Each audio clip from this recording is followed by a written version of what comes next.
Hello, Lani's Company. It's me, Lani, with another video you can like and share. And today's video is about attitude is everything. This video is probably, hopefully, going to be shorter than 30 minutes, but I got a lot of stuff. I started with a little bit. So if it goes longer, well, just cut it off or fast forward if you want to, whatever.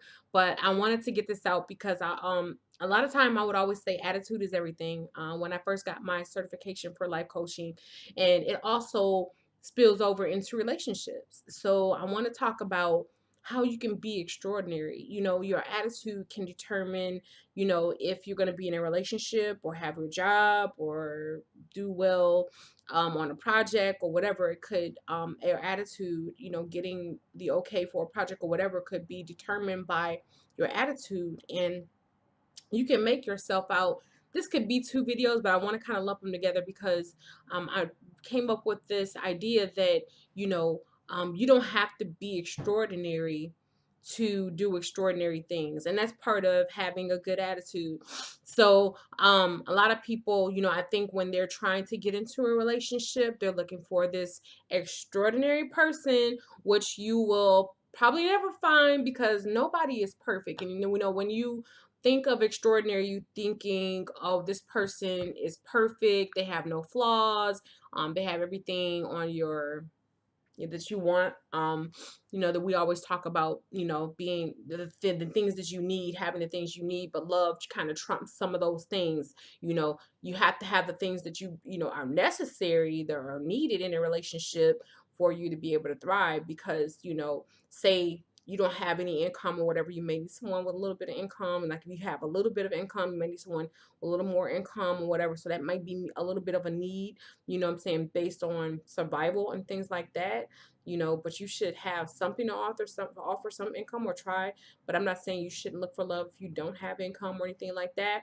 But based on where you're at, for instance, if you have a lot of money, one of your needs may be that, maybe before your need was that you wanted somebody to have a lot of money too. You wanted someone to have a great career.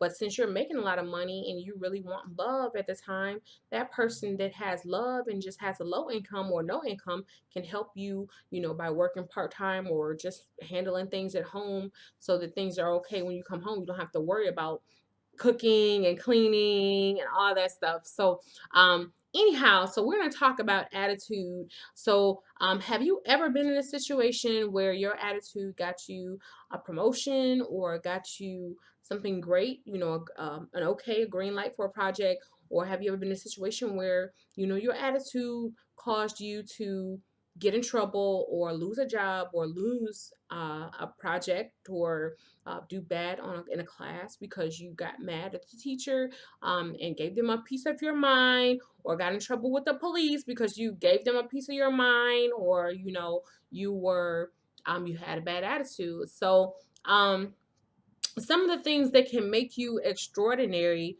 is your attitude. You can do extraordinary things with your attitude and being nice.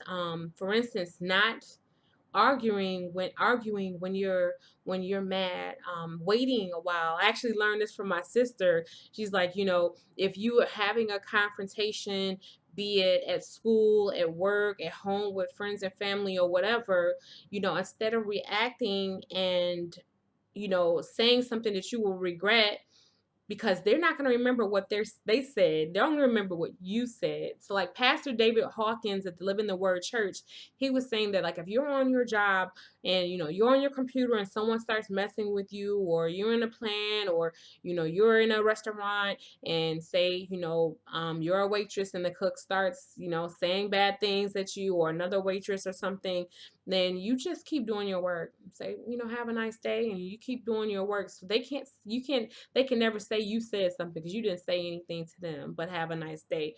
So, I think that's very important, and has saved me in the past where people have come against me, and I'm like, okay, I'm gonna just do my work, or they're talking about someone else or something. I'm like, I got work to do, and you just walk away.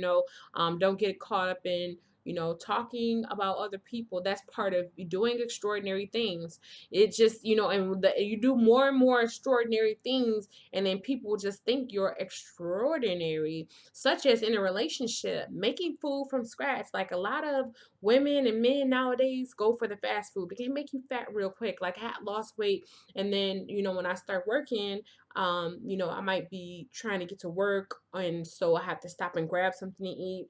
And then, I noticed that my belly started gaining a couple pounds, and I'm like, oh, let me fall back and start cooking from home again, making sure that I had that extra time to do so. What I do is I make, like, I'll talk in my next video Friday. So watch my 7 p.m. Friday night live on Facebook, and that's gonna be a great video. So watch that video. So I think it's very important to, like, get a couple dishes. If it's not, maybe 3 dishes. Start out with 3 dishes that you can make from scratch, like croutons. Croutons is easy. You can get like some whole wheat bread, break it up, and put some oil, a little bit of oil, or um, you know, in the pan, not even enough to cover the bottom of the pan, and you put seasoning on there like basil, maybe a steak seasoning, or garlic or something on there. You can put turmeric because that's good for radicals and stuff in your body. But just do that and then put it in there and roast it or whatever. And then, they're gonna come out crispy, and you can put them in a bag and just use them for your salad, and it tastes fresh, and it's not as hard as the croutons you buy from the store. And your mate will be like, "Ooh, where'd you get these croutons? They taste so good." Artesian bread is the best to use, or whole wheat. But oh my God, when they eat it, they're gonna be like, "What happened? Where did you buy these?" And you're gonna be like, "I made them." And they're like, "Oh my God, that's extraordinary. That's an extraordinary thing. Now you look like an extraordinary person." Now, there's also um like, if you could do, like, say if you're a male and you cut the grass, okay, that's great, you cut the grass, but what if you did it diagonally instead of straight? That's an extraordinary thing. What if you got a statue and put it in the yard that represented your union or your family, or something about, the his mate, or even a woman do it, that's an extraordinary thing. What if, instead of just cutting the grass, I actually helped my wife put down the mulch, helped her plant some flowers? That's an extraordinary thing. So you don't have to be extraordinary to do extraordinary things. Attitude is everything. I'm telling you guys, it can go a long way. So um and if you one thing that is important about knowing about attitude is, if you can change something, you change it. So if it's something that your mate doesn't like about you, you try to change it. And if it's something that doesn't go against your morals, you try to change it, to make because it's all about communication. They're going to let you know what you need. If you don't want to do it, you have the freedom to do it. Just like we have the freedom of speech, they got the right to put your butt in jail too, or find another reason to put you in jail, or whatever. You got the freedom of speech. You can call someone a bunhole, but if you call them a bunhole, they got the right to punch you. So you got the freedom to not change for your mate. They got the freedom to break up with you and find somebody else. So you can be stubborn, or you can have the attitude that, what, my mate doesn't like this about me. Let me do a self-evaluation and say, okay, do I need to change this? And then if you change it, that's great. Then you're both happy, so that's going to make the relationship that much better. And that's what you need to focus on, is that if I change this, it can make our relationship better. You know what I'm saying? It could potentially prevent you from breaking up, prevent you from being cheated on, prevent the relationship from being broken up.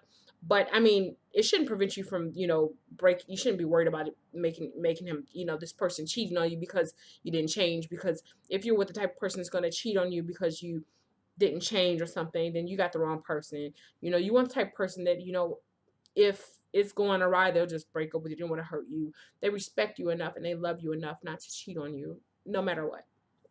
But so changing the things that you can, but if you cannot change them, accepting that you can't change it, accept what it is. Change your attitude about it. Okay. So if you can't change it, listen to what I said. If you can't change something about you or someone else, external factors, sometimes people and things happen. Your mate does stuff that they just can't change. Your mate grew up kind of messy and they try to clean up, but it's not gotten better, and they're going to clean as much as they've been cleaning. Not probably going to change. It's something they've grown up with for a long time. So you have to change your attitude about it or do something about it. If you can't do something about it, maybe you clean those things that they don't like to clean, and they clean some things that you don't like to clean, and you kind of do it like that, and it works out. One person likes to sweep, one person likes to mop. Boom, one person mop, the other person sweep. But if you can't change something about someone or your relationship or yourself or the other person, sometimes you just got to change your attitude about it. I'm not going to be angry about it every day. I'm not going to nag them about it every day. I'm not going to bother them about it every day, because it's just going to make our relationship go on a downward spiral. So you got to do it. You know what I'm saying? Like, why sit up there and have a bad attitude about the fact that, let's say, your house is on the corner? You can't pick your house up and move it from the corner. So change your attitude and say, I got a corner house. I got a lot more grass than everybody else. So let me get a riding lawnmower. Or just change my attitude about it. Hey, I got more grass. That's great. I'm on a corner. Maybe when I have garage sales, the more people will see my house. Change my attitude about it. I can't change the fact that my mate has a bald spot, or doesn't have his hairline is receding back here. I'm saying, looks like, his hairline is running away from his face, or whatever the situation may be. My wife is, overweight. She looked like she's 9 months pregnant, but her child is 15. So whatever the case may be, y'all silly. Don't start laughing. Okay. Anyway, if that's the case and they can't change it, the weight just won't go away. She's lost as much weight as she can, but it's hard for her to get rid of her stomach, which is my situation. But my stomach is not that big anymore, but still, it's like the last thing to go. It's very hard once you had like 2 C-sections, I'm telling you. But anyway, so if it's something that they can't change, like, your hair going bald, it's very hard to change without surgery or some type of product that costs a lot of money. So you just have to change your attitude about it. How about some men with receding hairlines look good? Like, they actually look distinguished, and they look, smart. They look cute, intelligent, and you're in love with their personality, not just their hairline. And you're in love with your woman because she had your kids, and you know what, she's beautiful because of the person she is, her personality, not just because her body changed. Yeah, she had a nice physique when you married her, but in reality, most women in the USA are bigger because in the wintertime, I guess in Michigan in the wintertime, we can't really exercise outside. So a lot of us gain weight over the winter.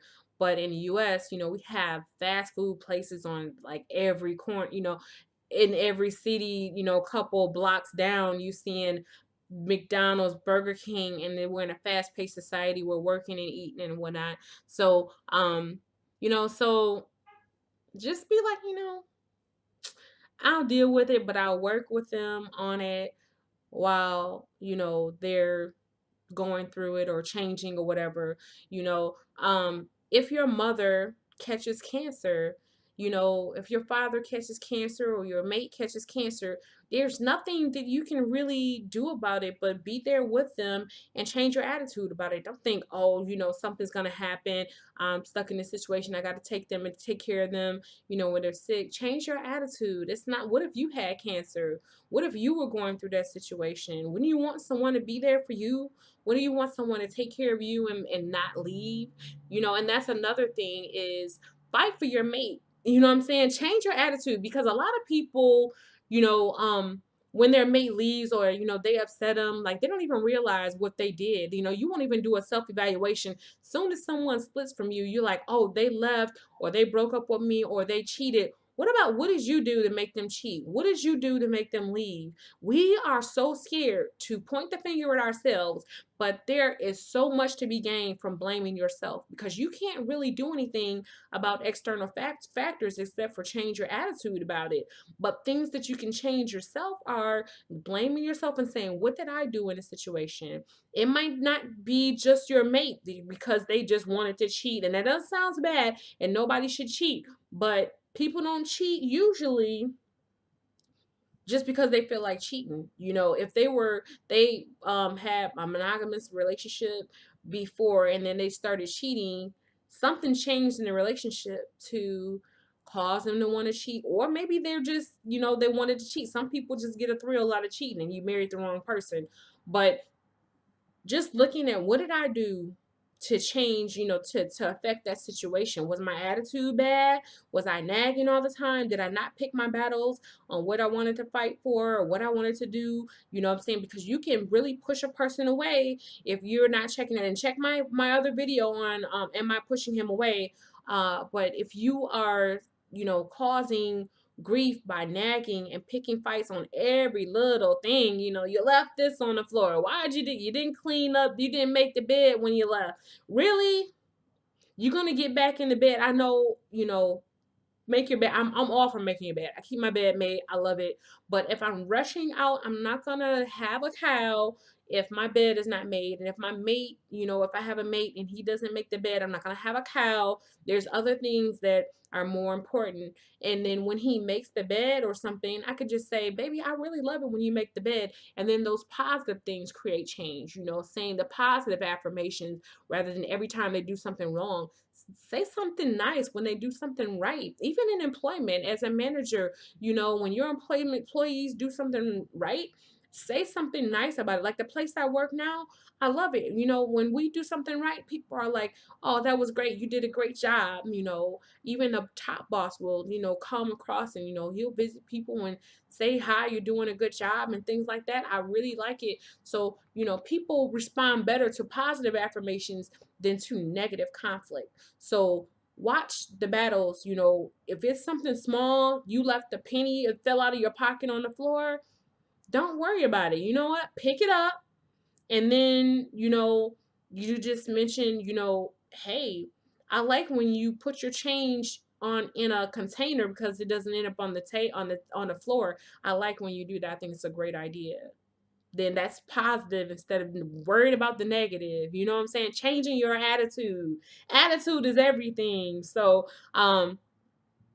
definitely definitely fight for your mate. Like a lot of times when your mate, like I was saying, when your mate does leave or something, you're like, oh well, be gone, wench, be gone. Whatever you do, you know what I'm saying? Oh, pack your bag, I got your bags packed at the door. It's not about that. It's about, okay, did I do something to make them leave? Was I not there 100%? Did I explain why I couldn't be there 100%?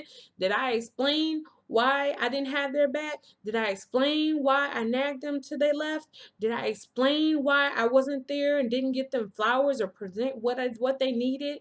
Was I there? Did I show them that I loved them? Were they down and I wasn't there for them? You have to explain those things and understand, what did I do to make them pack their bags? Because you should be fighting for your mate. If they're leaving and you love that person, that's the worst thing in the world to just say goodbye. Leave, and this was the love of your life, and then all of a sudden they work out the door and you're like, well, go. Wench, bye. That's not cool, because, and a lot of black women do this, they're like, well, go ahead, I got a job I can take, because women are more independent. So that's why we have more divorces now. They're like, okay, well, if you want to leave, go ahead and leave. Don't let the door, oh no, let the doorknob hit you where the good Lord split you, right? And let that doorknob hit you where the good Lord split you. Like, that's not cool. Like, this person you were in love with, may have had kids with, may have bought a house with, and then this is going to affect the children. This is going to affect, your income and everything. Because now you got 50% of the income, 50% of the love, 50% of your kids. Everything's 50%. And to lose that much because you had so much pride that you didn't want to say, you know what? Did I hurt you? Why did you leave? Why did you cheat? You know, is it my fault? You know, can we change things? You know what I'm saying? Um, but if that person cheated, of course, if they're not going to change and they're not apologetic about cheating, let them go, you know. But and if you got cheated on bad, you know, sometimes it's just like it's too much. But I think that I know a lot of these marriages that have lasted 50 years and you know they're 80 years old and still together, they've gotten through the infidelity, they've gotten through the hard times. They can say, you know what, let's get through it. Even had a baby by another person and got through it, and are happy, you know, and change their behavior.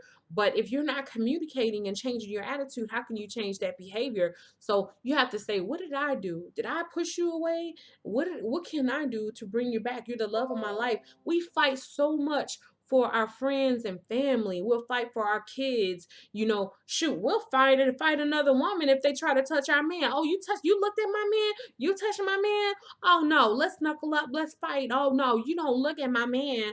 But when we do something to make our mates leave, we don't say, you know what, did I do something to make you leave?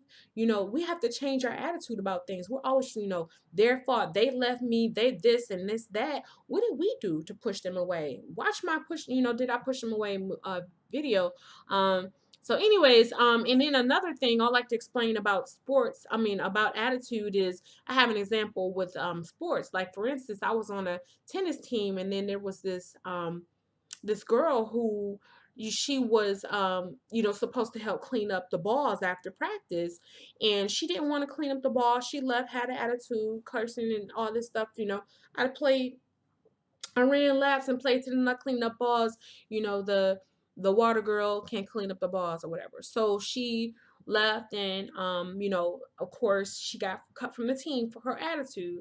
And then the girl that was actually cleaning up the balls and volunteering every day that really couldn't play tennis, you know, she learned when, you know, people would go to the side and help her learn how to play tennis and everything. And she tried out for the team next year and made it second string. Like she got that good, you know, by practicing and everything. She got great and was like, you know, the second best on the team. So imagine that just based on your attitude about things, your perception of, you know what, I can do this. You know, I want to help my team. I want to be a team player. I want to be positive. I don't want to have a bad attitude. I don't want to walk off cursing and screaming and yelling and making people mad and being negative. Nobody wants to be around a negative Nancy. Just think about it. Would you want to sit under a tree with good fruit and shade and leaves and everything, or would you want to sit under a bad tree that bared no fruit and was rotting and had insects all over it and nasty and stinky tree with no leaves to shade you from the sunlight or anything? You want to be under the good tree with good fruit, good positive fruit that makes this shades the, you know, shades you from the sunshine, and you can even pick a piece of fruit off of it and eat it every now and then. You know what I'm saying? So that's basically what attitude is. So that's the end of my video. Please, you know, put some comments down. Please share this with someone that could benefit from it. And I'm also have a radio show that's going to be on Bashani Radio, BSHANI Radio, coming soon. So be on the lookout for it. And so, as I always say, attitude is everything. So, what does your everything look like? Okay. So, all right. So, all right, my Lani's Company. I love you, Lani's Company. Please, if you need any consultation on relationships and life, mostly relationships. I'm focused on relationships right now. So if you have any questions about it, just message me on Messenger on Facebook at Lani Hadden, LaniHadden. You can find me there on Facebook, or you can email me LaniHadden@outlook.com. All right, love you guys. Lani's Company, love you. Attitude is everything. So what does your everything look like? Bye.